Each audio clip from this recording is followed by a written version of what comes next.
Good morning, everyone. Checking in with Lindsay Shepherd. And Lindsay Shepherd says, just for fun, here's a thread of clips from the Justice Committee's meeting today, December 3rd, 2020, on Bill C-6. This bill is controversial because it could ban efforts to discourage young children from transitioning, e.g. taking a watchful waiting approach. Witness Erica Muse says the autogenophilia research here and rapid onset gender dysphoria research here are conversion therapy ideas and these are legitimate academic concepts. Academic, maybe, to be like studied and not implemented in real life. Lindsay Shepherd continues, Liberal MP Ramesh Sangha misgenders Erica Muse, the witness above. Cisnormative and heteronormativity came from colonizers and residential schools. This is an interesting 30 seconds of buzzwords. Buzzwords just strung together to tell a story. This is not in line with reality. This is a made up quasi-reality that's kind of being put over top. Remember when you used to sing Christmas carols in school and they had the thing that the projector and you could put something over top of it? Maybe that's a bad example, but that's what's happening to our reality. There's something, this layer being put on top of our reality that has nothing to do with real life. Back to this. NDP MP Randall Garrison, classy as always. He thanks the two witnesses he agrees with and snubs the other two witnesses from the Association for Reformed Political Action, a Christian group. In 2019, I testified for the study on online hate, and Garrison tried to filibuster. That's enough for now. Always nice to see what's happening in the House of Commons. Yeah, it's a very interesting situation, what's going on. This person here introduces themselves. The whole 38 seconds is the introduction for this person, including the land acknowledgement and the gender pronouns and all of that stuff. And I think, and this person's a lawyer, and I think that if you're that, if it takes that long to get through all of those pleasantries for things that it used to, people would size each other up with their eyes, this person is here and standing as a lawyer, blah, blah. Instead, it's, I'm XYZ and these land acknowledgements, et cetera, et cetera. It's a very interesting thing to live through. However, has very little to do with the real world that we previously inhabited prior to 2010. Has very little to do with that. We used to joke back then. Things used to be funny. People were happy and smiling. Right? Ontario to announce COVID-19 vaccination task force today. I wonder how much this is going to cost us, because it's going to cost us money, and it's not going to get us any safer at all. I've gone through this at length, in depth.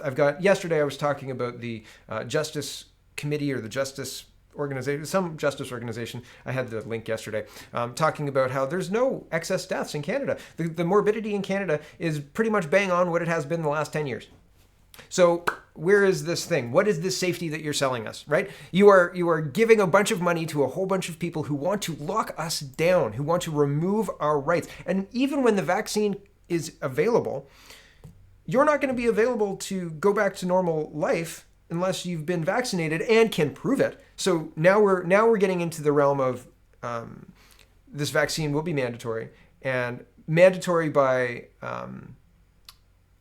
limiting your ability for freedom if you don't have the vaccine. So, you can choose not to have the vaccine, but you can't attend school. You can't go to restaurants. You can't go to bars. You can't go to gyms. You can't go to grocery stores unless you have this. But you can feel free to choose not to have it. Yeah, right.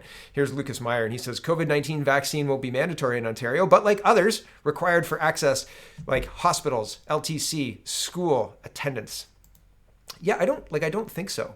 I don't think that that's in line with the history of Canadian law, and I'll show you what I mean by that. I'll show you one other thing while I'm just setting this up. We're going to listen to Dr. Williams, but this is a lot of people have been messaging me asking how you get exemptions for masking and all sorts of stuff. And much ado about corona.ca, he is outlining his battle with dealing with having an illness where, okay, this is the article here. So he's got his wife or girlfriend, I suppose, has an illness where she has to go for dialysis, and he's very open about this. And he says, my wife was denied access to life-saving dialysis treatment at Stratford General because she wouldn't put on an ineffective and harmful medical mask. University Hospital in London, Ontario, however, was willing to treat her, but only under the underattended evening shift, which she could be extra socially distanced. We wrote our member of Parliament. He did nothing but forward our complaint to the Ontario Ministry of Health. The Ministry of Health said it had no power over the hospital's policy and recommended we contact the patient ombudsman. We also wrote a letter to the police chief with 40 pages of supporting documents asking him to intervene, not even a reply. What happens when the people who are supposed to uphold the laws of our country have been usurped by political dogma and public pressure? False public pressure, made up public pressure, by the way. There is an element of it that is public pressure because people are afraid, but there's a much larger element of it, like on places like Facebook and Twitter and social media, etc., that is made up by bots and other bad actors. So that's what I'm specifically talking about.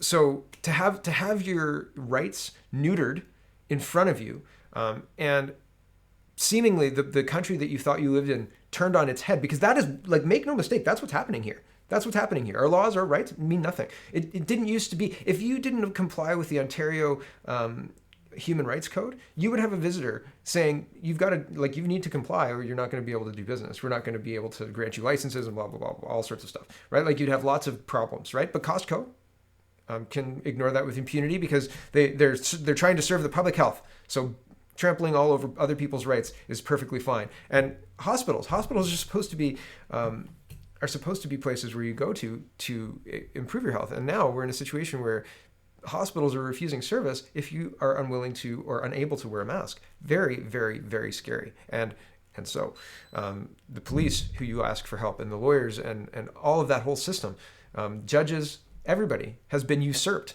to serve this new woke dogma that we weren't asked about this. This has just been forced on us. And how do you now fight this? I'm asking, how do you now fight this? I would love to know. I would love to know. Back to this. Not even a reply from the police officer, or the chief of police. And of course, at least 100 readers emailed the CEO of Stratford General. This was followed up recently by another 100 physical letters mailed on the same day by a group of protesters known as the Tsunami Project.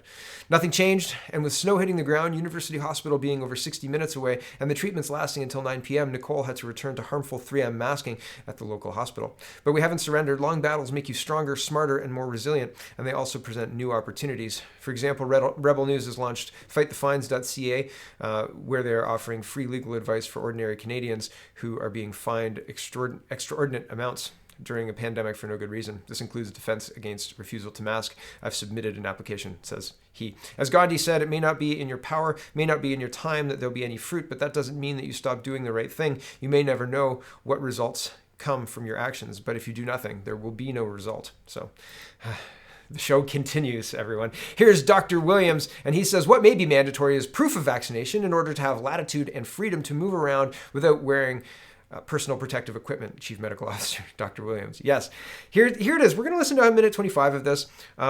Sorry if it's too quiet. I don't think it will be, but hopefully it's not. This is egregious. This is our rights being trampled all over. This does not keep you safe. They have no data to back this up. The vaccine does not even exist, has not had sufficient trials. It is irresponsible for them to be recommending this. They don't even know. And I'll show you. Hold on, just before we listen to this. Pfizer chairman, we're not sure if someone can transmit the virus after vaccination. I got frustrated yesterday because somebody said to me, Boris Johnson got the virus a second time. And I said, well, then if antibodies aren't created by the body, how does vaccine work? Like, why are we all rushing to vaccinate everybody? And the person said, oh, well, I don't know how that works, but Boris Johnson got it a second time, so you can get COVID-19 after you've had it. And I said, well, then a vaccine is useless. Like, just by the how a vaccine works, if antibodies aren't created, useless. What are we expecting? Like, the idea of a vaccine, is to stimulate the antibodies to happen in your own body, right? Like, it's not by virtue of the vaccine that you're protected, right? Like, am I missing this? Am I misunderstanding this? Maybe I'm wrong. But if the Pfizer chairman is saying, yeah, we're not sure if you can get the vaccine or if you can transmit it after you've been vaccinated, are we just giving everybody COVID and then they'll transmit it to everyone after they've got this vaccine that they're making mandatory by virtue of locking you out of everything else. Okay, here's Dr. Williams. But this is ridiculous. The vaccine is vaporware. It doesn't exist. It's a magical thing that sometime in the future will allow you to return to normal. And normal, you've forgotten what normal is, right? Like you cringe when you see people maskless sometimes, right? People out in public, other people cringe if they see you maskless, right? So new normal is here. And fighting against it, good luck. I think I'm the only one I see out there unmasked. And people still come up to me and say, you're a hero. Or I've had people come up to me and say, thank you for doing that, and then take off their own mask. I've talked about it before. And that's interesting. But why aren't more people not wearing the masks, right? It's uncomfortable because people get upset. I understand.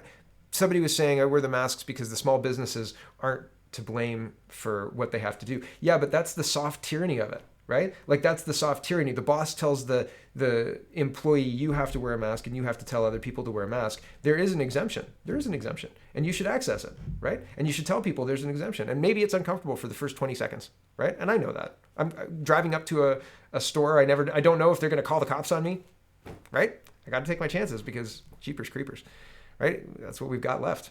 That's all we've got left. Here's Dr. Williams telling you that vaccine won't be mandatory, but it'll be mandatory. But will you, as the Chief Medical Officer of Health, in any way make some sort of mandatory vaccination recommendation? So similar to all our immunization programs in the province of Ontario, and we have some special acts related to that, like the Immunization of School Pupils Act, etc. We can't force someone to take a vaccine. That's clear, and because we want to make sure that people say they only would want it.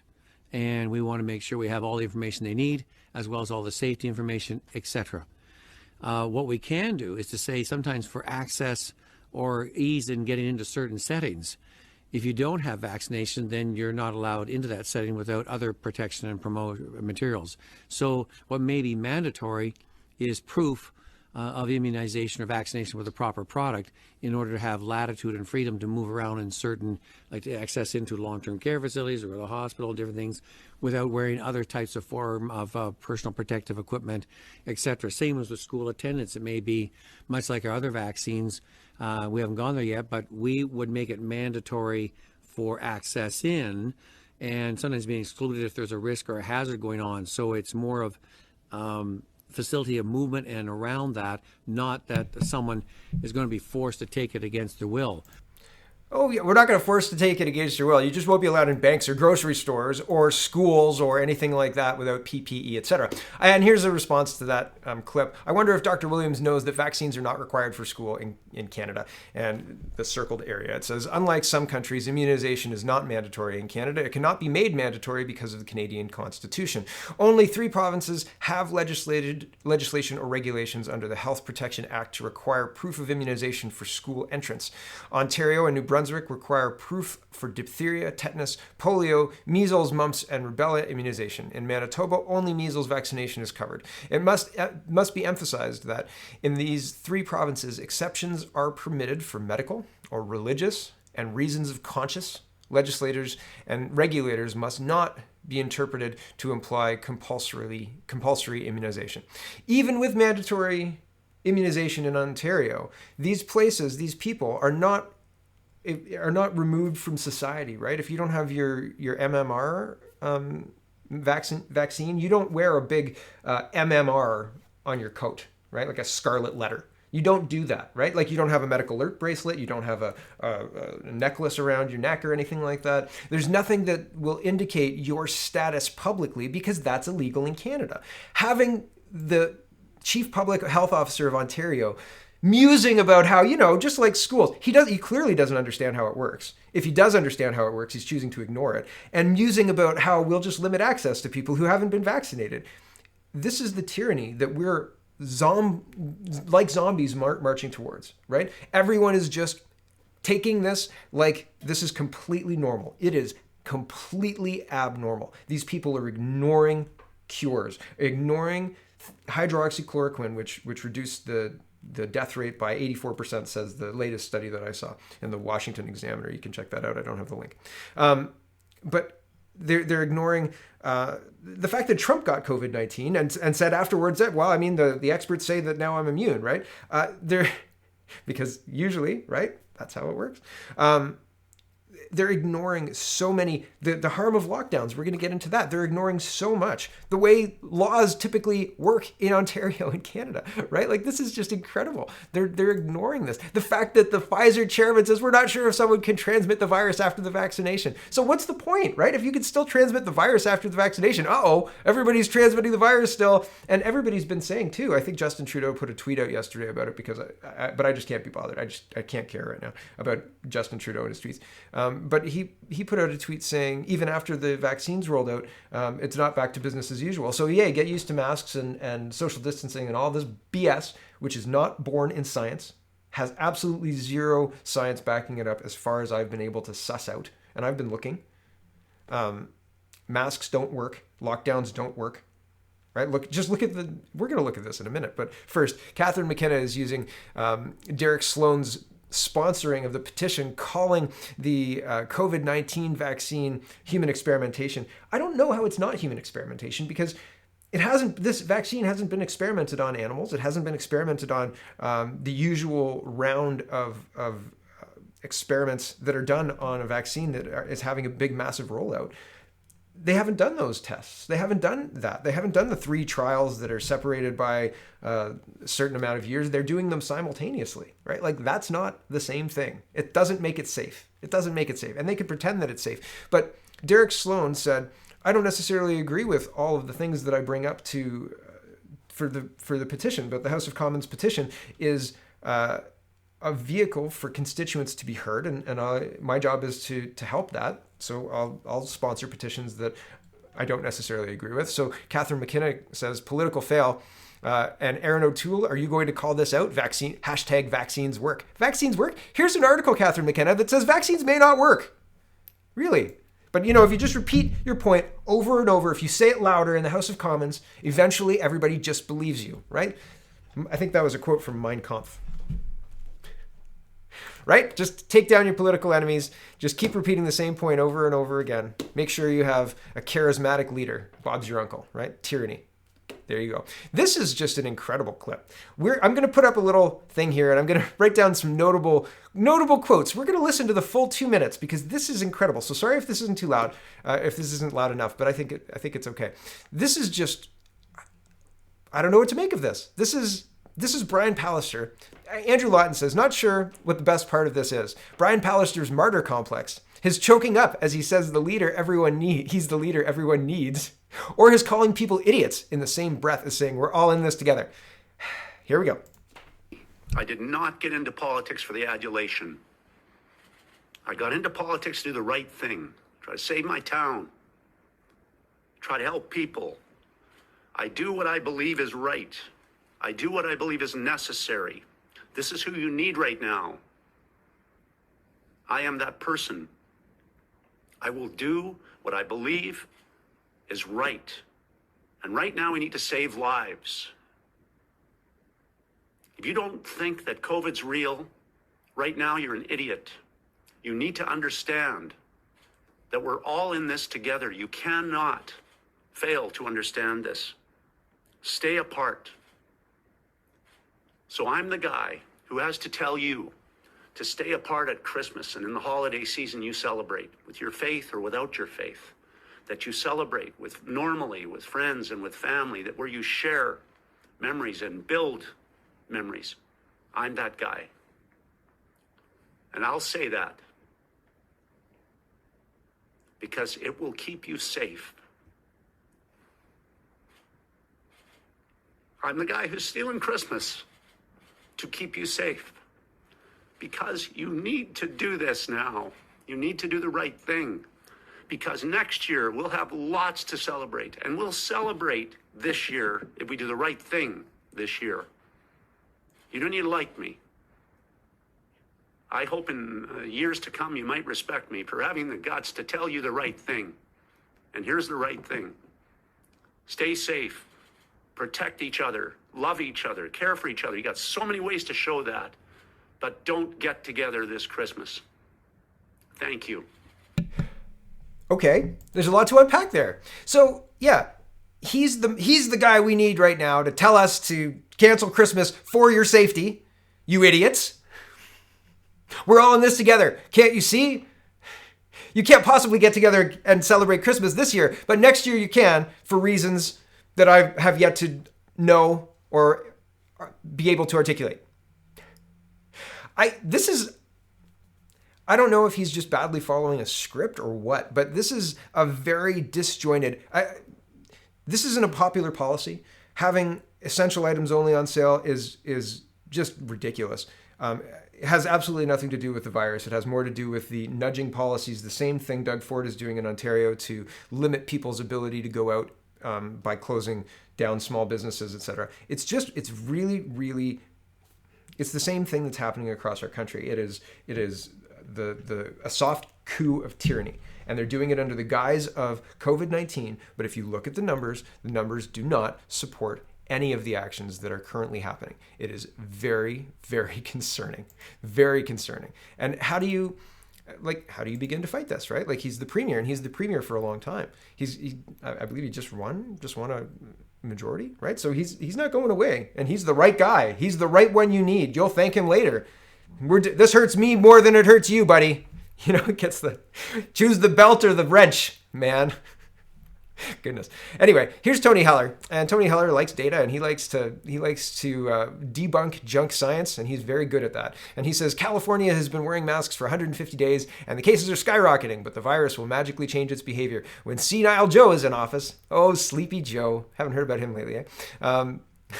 Actually, there's a clip of him saying, "I'm going to step down because I get some disease or something or other." It's wild what's going on, really. Okay, so here's the California slant. Lockdown in March of 2020, mask mandate in July of 2020, lockdown again in December of 2020. And yeah, LA just went, or California, Los Angeles specifically, but just went into a big lockdown. Here's everywhere, right? Here's another one.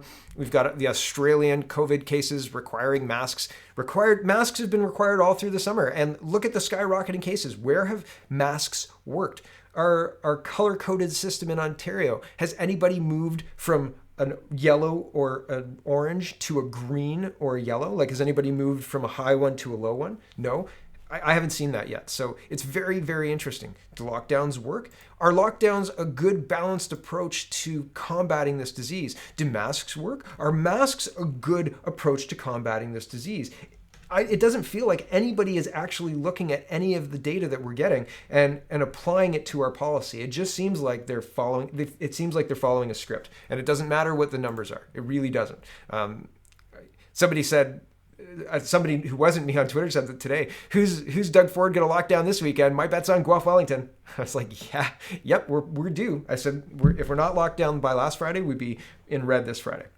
Like, if we're not in red last Friday, we'd be in the red this Friday. Just cases. We've had one person in the hospital consistently all November. I've got pictures all through November of the dashboards. And I mean, like, does it matter? I don't know. Doesn't matter. Here's Toronto Star. Nothing we've done has helped. In Toronto's poor, racialized neighborhoods, second wave lockdowns are again failing to slow COVID cases.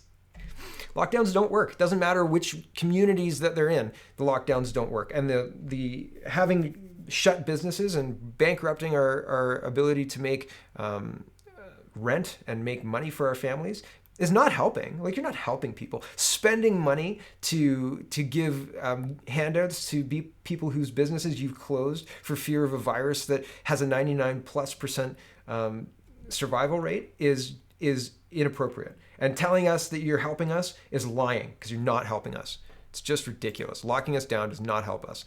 Here's Mexico. It says the use of face masks due to coronavirus is not essential, says the AMLO. It says AMLO.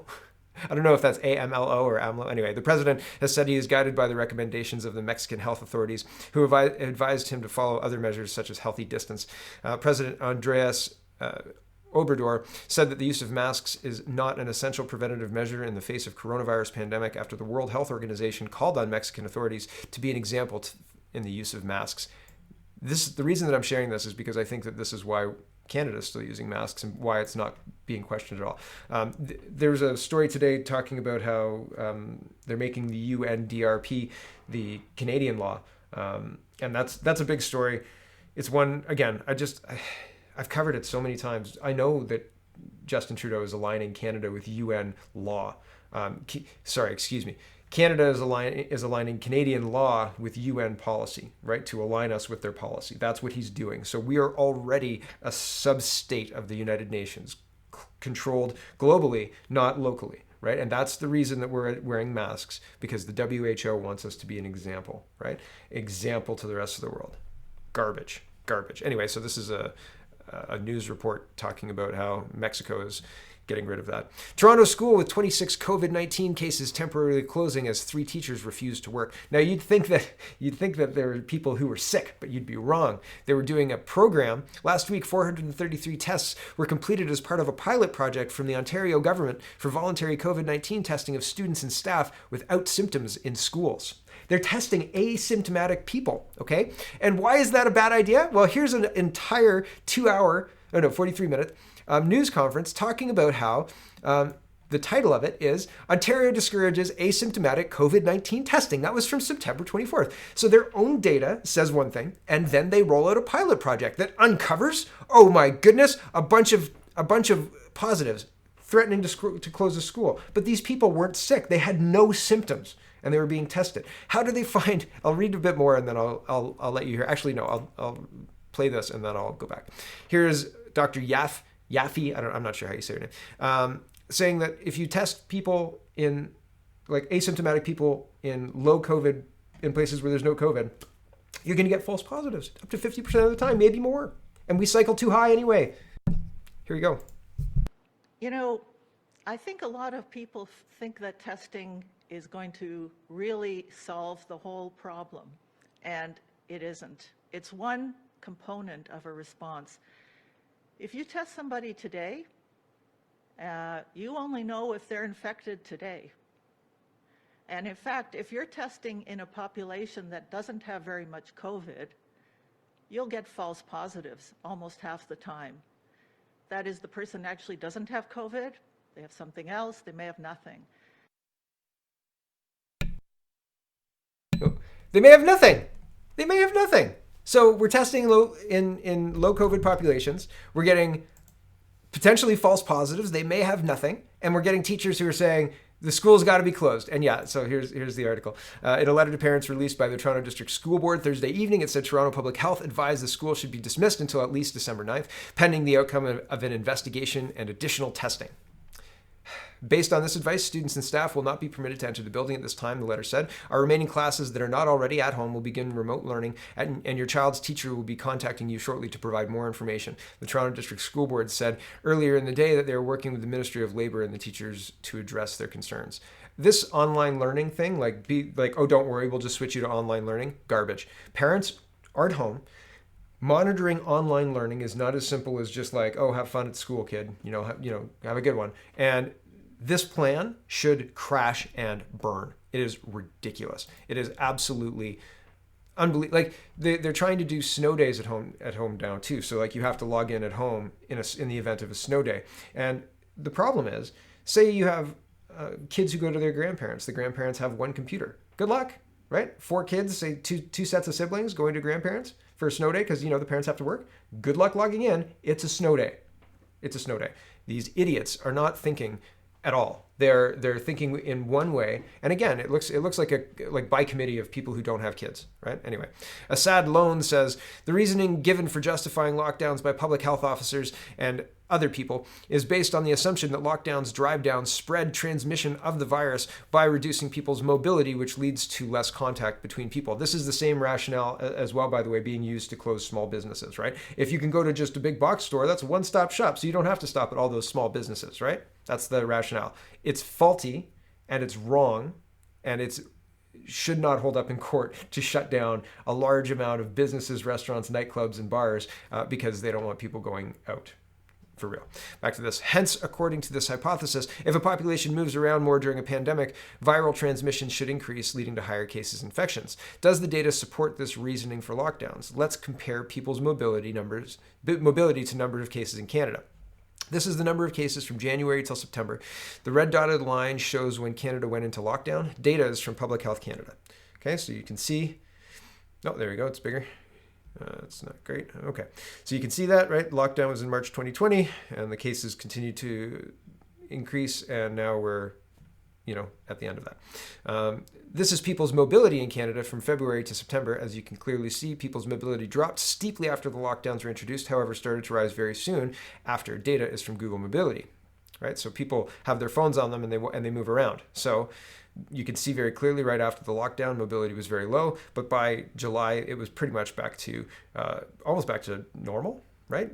Almost back to normal. Now, by the end of August, almost back to normal. By July, you're 70% of the way, maybe. And workplaces and transit stations were still pretty low, but the retail was on track to be back to normal in September if nothing had happened. Putting these graphs together, you can see the number of cases continue to drop after they peak, and at the same time, people's mobility continues to rise without plateauing, right? So you can see, if you're watching. If you're not watching, you can see that as the cases were dropping, mobility was rising. So their hypothesis is flawed at best. Okay, flawed at best. Oh my goodness, I'm already at 30 minutes. So the data doesn't bear out lockdowns working, right? Like it just doesn't. It just doesn't. This is a direct contradiction to the reasoning that people and public health officials use to justify lockdowns. People's mobility has no effect on number of cases. This is why I don't think that their lockdown of businesses is going to hold up in court. Randy Hiller? Check it out. Interesting, you can see the exact same relationship in England during the similar time frame. This analysis was done by somebody else, and it inspired me to look into Canadian trends. So good job, Assad Lone. Thank you very much. If your explanation for this inverse relationship between mobility and case numbers is face masks, they were introduced July 7th, 4 months after cases started to decline and mobility increased. Ironically, cases started to go up right after face masks became mandatory.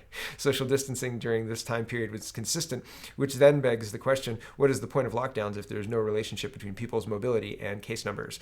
Dun dun dun. Yeah. Here's Doug Ford saying, if you want to protest me, come down to Queen's Park, and then December 2nd, those in large gatherings at Queen's Park or anywhere will be provided a caution and then a ticket, right? And there's a video for that, but I'm already over time, so I'm not going to play that. Here's Calgary, tickets issued to anti-mask protesters, right? Everywhere this is happening. Here's Jonathan K says, just got this from a Toronto area police officer whose unit is going through yet another round of diversity training. In this slide, they learn how microaggressions come in 3 different flavors. You should check this out. This is wild, right? A microassault is designing media or promotional items without representation of people with disabilities or designing spaces that are not accessible. That's a microassault? A micro insult is in a business meeting with a man and a woman, assuming that the man has a higher position. That's a micro insult. How do you? Never mind. This is when you leave. Like I left working in schools because things got crazy. Like it got to the point where you couldn't have a conversation with somebody. You couldn't meaningfully engage with anybody because of crap like this. And now we're there with policing. Why would you want to be a police officer if you are? No, the value proposition just isn't there. Just isn't there anymore. Here's a couple of pictures from downtown Calgary. A friend shared with this guy. Time between noon and 2 p.m. December 2nd. Right, incredible. Downtown Calgary, Christmas. Right, bah humbug. Ghost town, unbelievable. Right? Unbelievable what's going on. And if you haven't seen the proof of voter fraud, this is Giuliani's, there's a woman comes in and sets up this table here at 8 o'clock in the morning and suitcases are put underneath it. And then at 2 o'clock in the morning or whatever, and all the videos caught this, they pull out the suitcases from under here and run the ballots. So it's very, very interesting 2 minutes of video. I don't know what's going to happen, but I still don't think we're done. Lots of people think maybe Joe Biden's going to walk into the White House, but I just can't see it happening. I don't know. I could be wrong. But I don't think I'm wrong.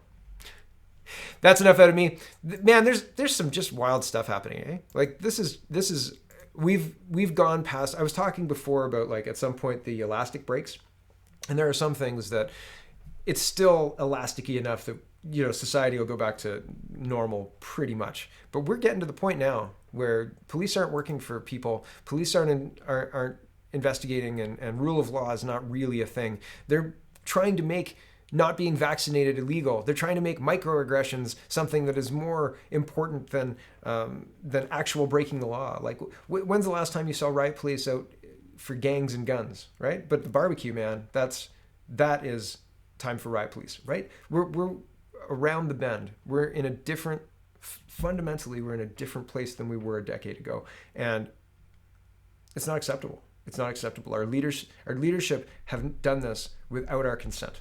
And the longer it goes on, the more crazy it's going to get.